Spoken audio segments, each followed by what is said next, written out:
é um profeta menor. Livro do profeta Ageu. Pega a sua Bíblia. Vamos ler alguns versículos. Livro do profeta Ageu. Eu quero ler com você, vou ler os versículos do capítulo 1 e do capítulo 2. Então permaneça com a Bíblia aberta para nós realizarmos essa leitura. Livro do profeta Ageu. Graças a Deus. Percebendo que o irmão do lado está sem Bíblia, ofereça a ele ler junto com você.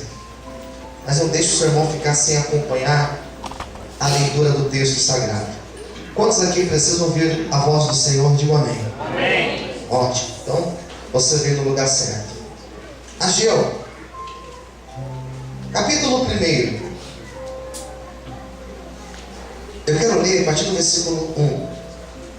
Diz assim: no ano segundo do rei Dário, no 6º mês, no 1º dia do mês, veio a palavra do Senhor pelo ministério do profeta Ageu a Zorobabel, filho de Sealtiel, príncipe de Judá, e Josué, filho de Josadac, o sumo sacerdote, dizendo: assim fala o Senhor dos exércitos, dizendo: este povo diz, não veio ainda o tempo em que a casa do Senhor deve ser edificada. Veio, pois, a palavra do Senhor pelo ministério do profeta Ageu, dizendo: é para vós tempo de habitardes nas vossas casas estucadas, e essa casa há de ficar deserta. Ora, pois, assim diz o Senhor dos exércitos: aplicai o vosso coração aos vossos caminhos. Semeais muito, recolheis pouco. Comeis, mas não vos fartais. Bebeis, mas não vos saciais. Vesti-vos, mas ninguém se aquece. Que recebe salário, num saquetel furado. Assim diz o Senhor dos exércitos: aplicai o vosso coração aos vossos caminhos. Subi o monte, trazei madeira, edificai a casa, e dela me agradarei, e eu serei glorificado, diz o Senhor. Amém? Vamos dar um salto ao capítulo 2. Vire a página ao lado. Capítulo de número 2, versículo de número 8, diz assim o texto: minha prata e meu é o ouro, disse o Senhor dos exércitos. A glória desta última casa será maior do que a da primeira, diz o Senhor dos exércitos. Neste lugar darei a paz, diz o Senhor dos exércitos. Mais um salto, mas agora o versículo 19 diz assim: ainda há semente no celeiro? Pergunta: ainda há semente no celeiro? Nem a videira, nem a figueira, nem a romeira, nem a oliveira tem dado os seus frutos, mas desde este dia vos abençoareis. E toda a igreja diga amém. Amém. Feche os olhos. Senhor, revela, Deus, nessa noite a tua palavra através do teu Espírito Santo para as nossas vidas. Estamos aqui, Senhor, sedentos para ouvir tua voz. Nós te damos graça em nome de Jesus. Todos digam amém? Amém. Desocupe a sua mão e aplaude o Senhor nessa noite. Adora Ele nessa noite que nós temos alegria.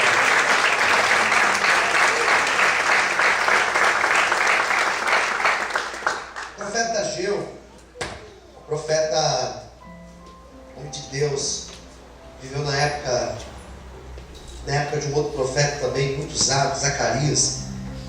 Os dois profetizaram no mesmo período praticamente. A grande diferença é que Zacarias foi um profeta de muitas visões, e Ageu não foi um profeta de muitas visões, ele foi um profeta audível. Ele ouviu muitas revelações de Deus. Se por um lado Zacarias tinha uma espécie de uma luneta celestial nos olhos, tinha várias visões, Ageu foi um profeta que ouviu uma palavra. Diz a Bíblia que ele estava no 8º mês do reinado do rei Dário. Naquela época, o governador de Judá, o homem que governava a cidade de Judá, era Zorobabel. O sumo sacerdote daquela época era Josué. Não aquele Josué da passagem, não, de Moisés, de Jericó, não, é outro Josué. E esse tal Ageu, ele foi um profeta que trouxe uma revelação. Ele foi usado para trazer uma revelação, para falar do momento em que Israel vivia. Só para você entender um pouquinho da história. Esse Israel que eu me refiro, essa nação de Israel, era a nação que tinha voltado do cativeiro da Babilônia. O rei Dário trouxe a liberdade a este povo. E esse povo agora sai de um período de 70 anos de escravidão. 70 anos aprisionados. A Bíblia vai dizer que eles passaram esses 70 anos. E lá na Babilônia eles estavam tendo filhos, casando, adquirindo mulheres, casamentos naquele lugar. E nós temos toda uma história lá no livro de Esdras sobre o retorno desse povo. Então nós podemos traçar um paralelo perfeito, o livro de Ageu com o livro de Esdras. Também apresentar ali o livro de Neemias, que vai falar do mesmo período histórico. Então o povo volta daquele cativeiro, o povo volta com a influência de um povo pagão.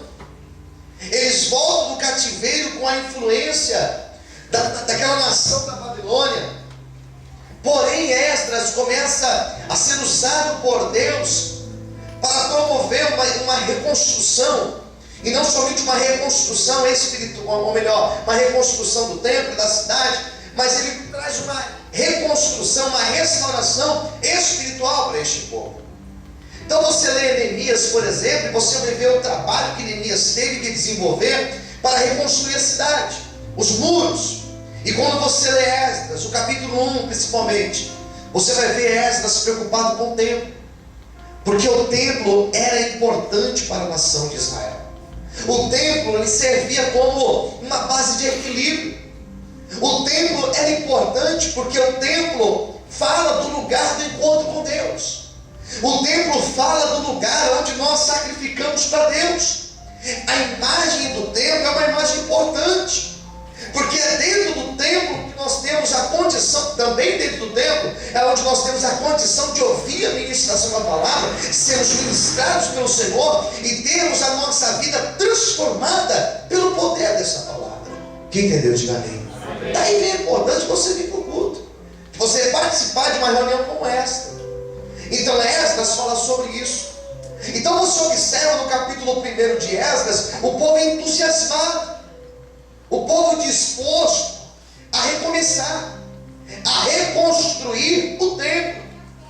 Porém, queridos, quando eles começam a mexer nos entulhos, quando eles começam a limpar a área, quando eles começam a perceber a dimensão da obra, quando eles começam a perceber que tudo aquilo daria muito trabalho, eles começaram a desanimar. Eles começaram a sofrer de um desinteresse. Eles começaram a perder a coragem e a disposição de pôr a mão na obra para trabalhar naquele projeto. Quem está entendendo, diga amém.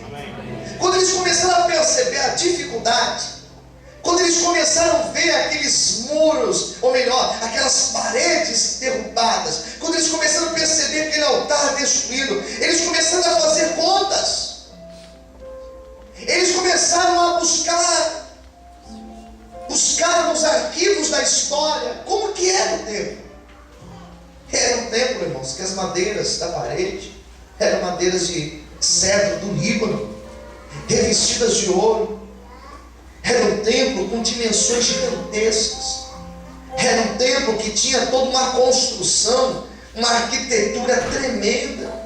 O altar era feito ordenado de pedras preciosas. Existia mármore naquele templo. Era um templo que, se existisse nos nossos dias atuais, nós ficaríamos surpresos de entrar num lugar desse. Sem dúvida, se existisse nos dias de hoje, esse templo seria considerado uma das maravilhas da humanidade, porque era um lugar tremendo. E eles começaram a lembrar daquele templo bonito. Eles começaram a lembrar daquele templo edificado com pedras preciosas, e começaram a achar que tudo aquilo seria impossível de se realizar. Eles começaram a ver o tamanho do problema. Eles começaram a ver o tamanho da dificuldade que aquilo seria. Eles começaram a deixar de lado a obra. Começaram a desistir da obra. E aqui eu já entro na minha pregação de hoje.